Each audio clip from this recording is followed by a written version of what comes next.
नमस्कार दोस्तों, स्वागत है आप सभी का हमारे YouTube चैनल एमपीडिया में। तो दोस्तों, आज हम बात करने जा रहे हैं बाबा रामदेव जी के बारे में। रामकृष्ण यादव भारतीय योग गुरु है, जिन्हें अधिकांश लोग स्वामी रामदेव के नाम से जानते हैं। उन्होंने योगासन व प्राणायाम योग के क्षेत्र में बहुत योगदान दिया। रामदेव जगह जगह स्वयं जाकर योग शिविरों का आयोजन करते हैं, जिनमें प्राय हर संप्रदाय के लोग आते हैं। रामदेव अब तक देश विदेश के करोड़ों लोगों को प्रत्यक्ष या अप्रत्यक्ष रूप से योग सिखा चुके हैं। तो दोस्तों, इनके प्रारंभिक जीवन की बात करें तो भारत में हरियाणा राज्य के महेंद्रगढ़ जनपद स्थित अली सैदपुर नामक गांव में वर्ष 1965 को गुलाबो देवी एवं रामनिवास यादव के घर जन्मे रामदेव का वास्तविक नाम रामकृष्ण यादव था। समीपवर्ती गांव शहजादपुर के सरकारी स्कूल से 8वीं कक्षा तक पढ़ाई पूरी करने के बाद रामकृष्ण ने खानपुर गांव के एक गुरुकुल में आचार्य प्रद्युम्न व योगाचार्य बलदेव जी से वेद, संस्कृत व योग की शिक्षा ली। योग गुरु बाबा रामदेव ने युवावस्था में ही संन्यास लेने का संकल्प किया। बाबा रामदेव ने 1995 में दिव्य योग मंदिर ट्रस्ट की स्थापना की। 2003 से आस्था टीवी ने हर सुबह बाबा रामदेव का योग का कार्यक्रम दिखाना शुरू किया, जिसके बाद बहुत से समर्थक उनसे जुड़े। योग को जन जन तक पहुंचाने में बाबा रामदेव ने महत्वपूर्ण भूमिका निभाई। भारत और विदेशों में उनके योग शिविरों में आम लोगों सहित कई बड़ी बड़ी हस्तियां भी भाग ले चुकी हैं। बाबा रामदेव से योग सीखने वालों में अभिनेता अमिताभ बच्चन और अभिनेत्री शिल्पा शेट्टी का नाम उल्लेखनीय है। बाबा रामदेव ने पहली बार देवबंद, उत्तर प्रदेश में मुस्लिम समुदाय को संबोधित किया। बाबा रामदेव जी ने योग और आयुर्वेद को बढ़ावा देने के लिए पतंजलि योग पीठ की स्थापना की। ब्रिटेन, अमेरिका, नेपाल, कनाडा और मॉरिशस में भी पतंजलि योग पीठ की 2 शाखाएं हैं, पतंजलि योग पीठ 1 और पतंजलि योग पीठ 2। पतंजलि आयुर्वेद का 2015-16 में 5,000 करोड़ रुपए का कारोबार हुआ। तो आइए जानते हैं बाबा रामदेव जी के द्वारा किए गए कुछ प्रमुख कार्य। स्वामी रामदेव ने सन 2006 में महर्षि दयानंद ग्राम हरिद्वार में पतंजलि योगपीठ ट्रस्ट के अतिरिक्त अत्याधुनिक औषधि निर्माण इकाई पतंजलि आयुर्वेद लिमिटेड नाम से 2 सेवा प्रकल्प स्थापित किए। इन सेवा प्रकल्पों के माध्यम से स्वामी रामदेव योग, प्राणायाम, अध्यात्म आदि के साथ साथ वैदिक शिक्षा, आयुर्वेद का भी प्रचार प्रसार कर रहे हैं। उनके प्रवचन विभिन्न T0V0 चैनलों जैसे आस्था टीवी, आस्था इंटरनेशनल, जी नेटवर्क, सहारा वन तथा इंडिया T0V0 पर प्रसारित होते हैं। भारत में भ्रष्टाचार और इटली एवं स्विट्जरलैंड के बैंकों में जमा लगभग 400 लाख करोड़ रुपए के काले धन को स्वदेश वापस लाने की मांग करते हुए बाबा ने पूरे भारत की 1 लाख किलोमीटर की यात्रा भी की। भ्रष्टाचार के खिलाफ बाबा रामदेव जी अनवरत लड़ाई जारी है और राष्ट्र निर्माण में भी वो प्रमुख भूमिका निभा रहे हैं। इसके अलावा स्वामी रामदेव ने स्वच्छ भारत अभियान में भी भाग लिया।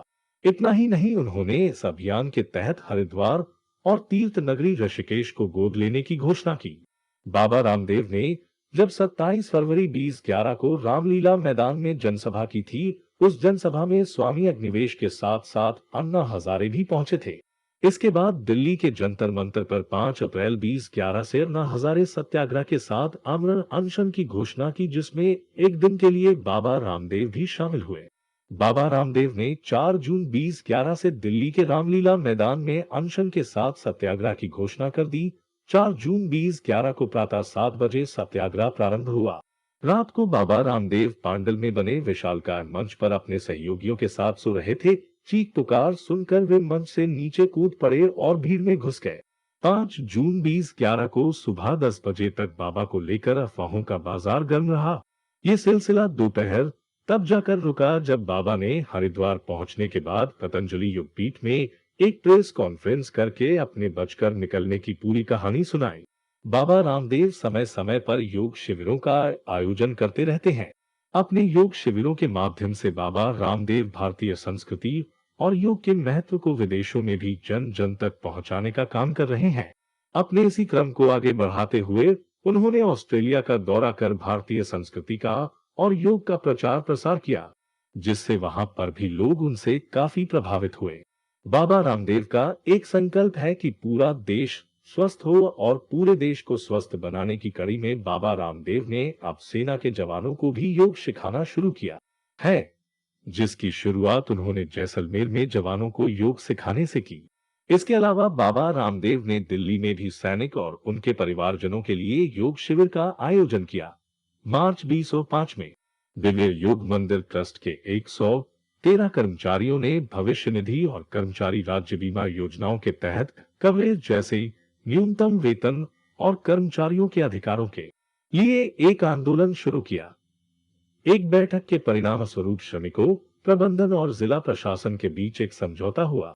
प्रबंधन न्यूनतम वेतन देने और प्रदर्शनकारियों के खिलाफ अनुशासनात्मक कार्रवाई शुरू नहीं करने के लिए सहमत हुआ और बदले में श्रमिक इस बात पर सहमत हुए कि वे कार्यस्थल पर सामान्य स्थिति बहाल करेंगे। हालांकि ट्रस्ट ने कुछ कर्मचारियों को तोड़फोड़ करने का आरोप लगाते हुए वापस लेने से इनकार कर दिया। उनका मामला भारतीय कम्युनिस्ट पार्टी मार्क्सवादी सीपीआई एम से संबद्ध भारतीय व्यापार संघ सीटू द्वारा लिया गया था।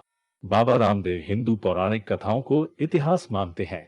गोमूत्र और गोबर से होने वाली बीमारियों के इलाज के बारे में उनके दावों का कोई वैज्ञानिक समर्थन नहीं है।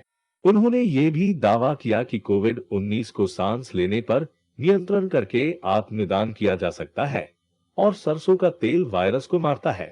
बयानों या प्रथाओं में उनके विश्वास के लिए उनकी आलोचना की गई है कि वे वैज्ञानिक और तथ्यात्मक दोनों होने का दावा करते हैं, लेकिन वैज्ञानिक पद्धति से असंगत है और इसलिए उन्हें छद्म ज्ञान के रूप में वर्गीकृत किया जाता है।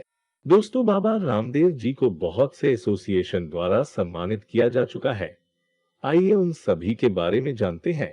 बेरहामपुर विश्वविद्यालय द्वारा स्वामी जी को डॉक्टरेट की मानद उपाधि प्रदान की गई।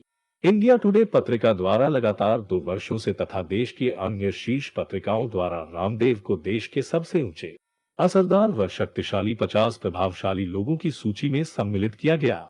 एसोचैम द्वारा स्वामी जी को ग्लोबल नॉलेज मिलेनियम ऑनर सहित देश विदेश की अनेक संस्थाओं, सरकारों ने भी प्रतिष्ठित सम्मान प्रदान किए हैं।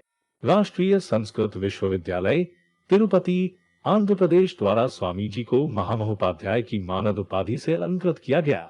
ग्राफिक एरा विश्वविद्यालय द्वारा योग गुरु बाबा रामदेव जी को ऑनरेरी डॉक्टरेट प्रदान की गई। एमआईटी यूनिवर्सिटी नोएडा ने मार्च 2010 में D0C0 ऑनर्स प्रदान की। D0Y0 पाटिल यूनिवर्सिटी द्वारा अप्रैल 2010 में इन्हें D0C0 ऑनर्स इन योगा की उपाधि दी गई। बाबा रामदेव को जनवरी 2011 में महाराष्ट्र के राज्यपाल के शंकर नारायण द्वारा चंद्रशेखरानंद सरस्वती अवार्ड प्रदान किया गया। तो दोस्तों, ये तो हुई बाबा रामदेव जी के जीवन से जुड़ी पूरी जानकारी। अगर आपको हमारा ये वीडियो पसंद आया हो तो वीडियो को लाइक और हमारे चैनल इंपीडिया को शेयर और सब्सक्राइब जरूर कर दे। धन्यवाद।